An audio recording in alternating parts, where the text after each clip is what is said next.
তো আমরা আজকে চলে এসেছি শিবশক্তি ধাম মন্দিরে। তো বাইরে তো চা খেলাম, চাটা খেয়ে জাস্ট ঢুকলাম। এই শক্তি সামনেই এখানে একটা সুইমিং পুলের মতন করা আছে, প্রচুর মাছ রাখা আছে। যেখানে লেখা আছে শিবশক্তি ধাম, এটা হচ্ছে মেন গেটটা। তো আরেকটু আলোর দিক করে এলে, মানে একটু বেলাবেলি এলে দেখাতে পারতাম পুকুরটা। প্রচুর মাছ, এখানে আমরা প্রতিবার ছোটো ছোটো বাইরে মুড়ি পাওয়া যায়, ওগুলো দিই। আর এখানে দেখো কত ঘর, সামনে ওয়াশরুম রয়েছে। আর এটা হচ্ছে মেন গেট, মানে বড় গেটটা পরে একটা ছোটো গেট।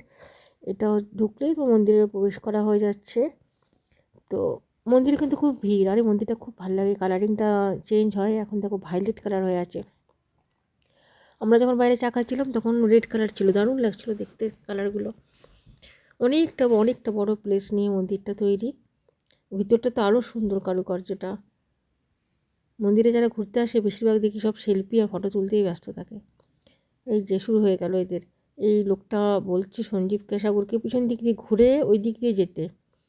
যেটা তো যাবোই না, সামনের দিক দিয়ে যাবো আমি। ওরা ঘুরুক, আমি সামনের দিক দিয়ে যাবো, অতটা আবার ঘুরে কে আসবে। আরতি তো হচ্ছে আর প্রচুর লোকও রয়েছে।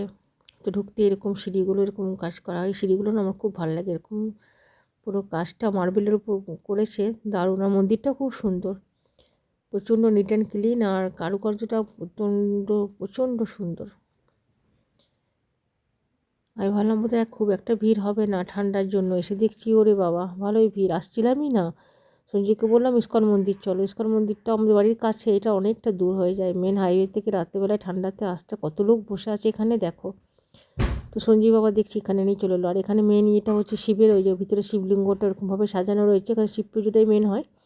শিবরাত্রির দিন তো প্রচুর ভিড়, বিশাল লাইন লাগে। আমি আসিনি শিবরাত্রিতে, শুনেছি মারা বলে।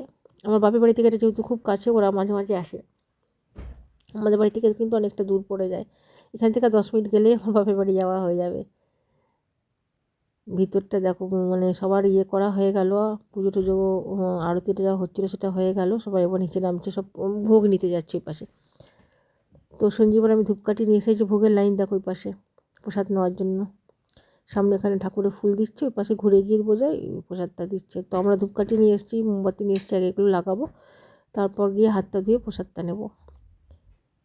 সাগর আবার বলছি একটু বসবো, এত হাওয়া দিচ্ছে না, ধূপকাঠিগুলো জ্বালানোই মুশকিল। দাঁড়াও, সঞ্জীব ডাকছে, কটা ধূপকাঠি ধরে। আমি পরে এসেছি আজকে হোয়াইট সক্স। তো হোয়াইট আর নয়, ব্ল্যাক সক্সে পরিণত হয়ে গেছে আমার সক্স। আর ভিতরে দুটো সোয়েটার জ্যাকেট, আমাকে তো মনে হচ্ছে জম ঠান্ডায় ধরেছে। কেন ভাই, আগের বার এরকম এসেছিলাম, বাইকে করে ঘুরেছি, রাত্রবেলা গিয়ে প্রচণ্ড গলা ব্যথা। এখনও গলাটা ঠিক হয়নি, গলাটা টোনটা শুনেই তোমরা বুঝতে পারছো, পুরো গলাটা বসে আছে। যতগুলো পেরেছি আজকে পরে এসেছি, মানে ভিতরে দুটো সোয়েটার তারপরে জ্যাকেট সব পরে নিয়েছি। হাওয়াও লাগছে, হাইওয়েতে আসা প্রচণ্ড হাওয়া লাগছে। সঞ্জীব শীতকাতরে বেশি, সঞ্জীব অত পড়েনি যতটা আমি পরে নিয়েছি ঠান্ডার জন্য। এরপর একটা শালও নিয়েছি। সাগর তোমাকে দেখে হেসেই মরে গেছে যে তুমি এতগুলো নিচে কী করবো, এতগুলো ঠান্ডা লাগছে। মানে 3-4টে পরে একসাথে পরে তবে গিয়ে এসেছি, কারণ সামনে আবার ঘুরতে যাবো, ঠান্ডা লেগে গেলে আমার মুশকিল আছে। চলো ধূপকাঠিটা পিছনের দিক থেকে ঘুরিয়ে নিয়ে আসি একবার, তারপর এখানে লাগাবো। হাওয়াটা একটু কমলো, মাঝে মাঝে এমন বিচ্ছিরি একটা হাওয়া দিচ্ছে। শীতকালে হাওয়াটা না খুব বাজে লাগে, পুরো গা হাত পাগুলো চচ্চর করে। সঞ্জীবে দেখানো হোক, তারপর ওই পাশ থেকে লাগিয়ে দেবো। এখানে লাগাবার জায়গা আছে। মন্দিরটা দেখতে এত সুন্দর লাগছে না, কি বলবো। কালারিংগুলো যখন চেঞ্জ হচ্ছে তখন আরও সুন্দর দেখতে লাগছে। রেডটা সব থেকে বেশি সুন্দর লাগছে। সঞ্জীব জিজ্ঞেস করছিলো সাগরকে যে কোন কালারটা ভালো লাগছে। আমার তো রেডটা যখন হচ্ছে না বাইরে থেকে, সে কী বলবো, দারুণ দারুণ লাগছিলো দেখতে। আর এই যে এই পাশ দিয়ে দেখো, এই যে রেড কালারটা হয়েছে, যেটা তখন তোমাদের কথা বলছিলাম, কি দারুণ লাগছে না কালারটা। তো চলো মোমবাতি ধূপকাঠিগুলো এখানে ধরিয়ে দিলাম, মোমবাতিটা ওই পাশে লাগিয়ে এসেছি। এবার যাবো একটু গিয়ে প্রসাদটা নেব। ওরে বাবা, এই তো বিশাল লাইন, একটু দাঁড়ায়, লাইনটা একটু কমুক। লাইনটা দেখো কোথায় গিয়ে শেষ হয়েছে। অবশ্যই এখানে শেষ হয়ে যাবে। এখানকার প্রসাদ বলতে ছোটো ছোটো একটু বাটি করে পায়েস দেয়, এত সুন্দর পায়েসটা হয় না খেতে, যে কি বলবো, দারুণ দারুণ লাগে। এই যে এবার খালি হয়েছে, সাগর আমি সঞ্জীব যাচ্ছি এবার প্রসাদ নিতে। সঞ্জীব তো বললো আমি ফুল নেবো না, আমি দাঁড়াও একটা ফুল চাই ওদের কাছে, দেখি কি দেয়।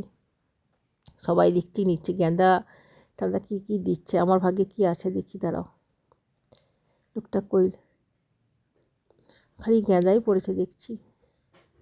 এই যে হাত পাতলাম, ও মা আমাকে একটা রোজ দিয়েছে, গোলাপ দিয়েছে, কি দারুণ গোলাপটা দেখো।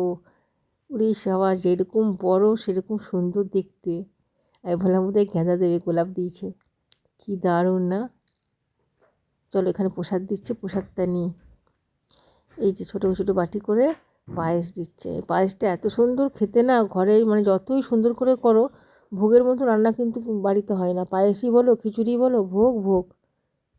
এই দেখো এই পায়েস এখানে দাঁড়িয়ে দাঁড়িয়ে খাই, খেয়ে হাতটা ধুয়ে সঞ্জীব বলছে আবার একটু বসবো, তারপর যাবো। আমরা হাতটা ধুয়ে নিয়েছি, খাওয়া হয়ে গেছে। এই যে কালারটা দেখো নীল কালার হয়েছে মন্দিরের, এতক্ষণ লাল ছিল আর নীল হয়েছে, একটু পরপর অনেক কালারটা চেঞ্জ হয়। যেখানে বসার প্রচুর জায়গা করা আছে মন্দিরের ভিতরে, কেউ যদি ইচ্ছা করে তখন বসতে পারবে, প্রচুর লোক বসেও আছে। তো আমরা বেশি বসবো না, আমরা এখান থেকে আবার একটু স্মার্ট বাজার যেতে হবে, আমার বাড়ির কিছু জিনিস শেষ হয়ে গেছে, তো সেগুলো নেব। নিয়ে আজকে আবার হোটেলে খাওয়ার ইয়ে আছে, কারণ সঞ্জীব আজকে ট্রিট দিচ্ছে আমাদেরকে, তো হোটেলে খেয়ে সোজা বাড়ি চলে যাব।